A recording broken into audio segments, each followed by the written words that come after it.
Hello everyone, আশা করি সকলে ভালো আছেন। আমরা আজকে চলে আসছি রাউজানের আন্দারমানিক জায়গায়, আমার ফ্রেন্ডের বোনের বাসায়। সো এখানে এসে আজকে আমাদের যে নতুন অভিজ্ঞতাটা হয়েছে, সো এখান থেকে আসলে যাতায়াতের পথটা একটু অনেক কষ্টকর হয়ে যায়, যাতে ঠিক সময়ে ঠিক মতো গাড়ি পাওয়া যায় না।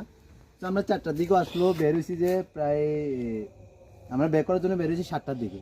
তো 7টায় বের হয়ে আমরা গাড়ি খোঁজার জন্য আসলো, আমরা গাড়ি পাই নাই।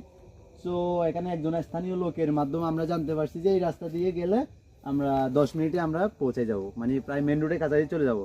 কিন্তু একটা দুঃখের বিষয় হচ্ছে আমরা 10 মিনিট না এই পর্যন্ত আধ ঘন্টা মতো হাঁটছি, তাও আমাদের কোনো মনে হচ্ছে না রাস্তা আমাদের শেষের পথে। তবে একটা বিষয় খুবই চমৎকার লাগতেছে, জ্যোৎস্না রাত, উপরে ছাদ, নিচে অন্ধকার, ভুতুড়ে হলো আমাদের মনে সাহসটা অন্যরকম। তো ভুতুড়ে হলো আমরা ওই জায়গা দিয়ে যাচ্ছি, আসলে আমাদের এক্সপিরিয়েন্সটা বলার মতো না। আমার সাথে আছে আমার ফ্রেন্ড কৃষ্ণ, আর এবং আমার সাথে আছে আমার ভাই সুমন ভাই, আমার খুবই প্রিয় ভাই।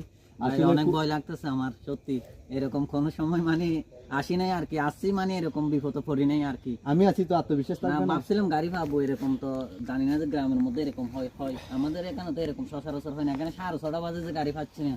আমি নারায়ণ আছি, আমাকে দেখে ঠিক আছে, আত্মবিশ্বাস হয় না। এই জন্য তো বলতেছি। কিন্তু বড়া আমিও আছি তো, তোরা থাকলে কি সমস্যা? আমি আছি না। আমি কি এখানে কি নতুন নাকি ভাই? না না, আমাদের নারায়ণ ভাই সাহস দিছে বলি এমনি। দেখেন আমাদের যাওয়ার পথটা একটু দেখেন, রাস্তাটা দেখেন কিরকম অন্ধকার। আসলে আসলে এরকমই আসলে দীর্ঘদিন পর গ্রামের একটা গ্রামের যে আনন্দ, যে আবহাওয়া, যে আমরা মুভমেন্ট, যে একটা সৌন্দর্য পাই, এটা আমরা অনুভব করার জন্য আসলে অনেক অনেক বেশি ভালো লাগতেছে। যদি ভিডিওটা ভালো লাগে, আন্দারমানিকের কেউ থেকে থাকেন, লাইক কমেন্ট শেয়ার করে আমাদের সাপোর্ট দিবেন। আর আপনারা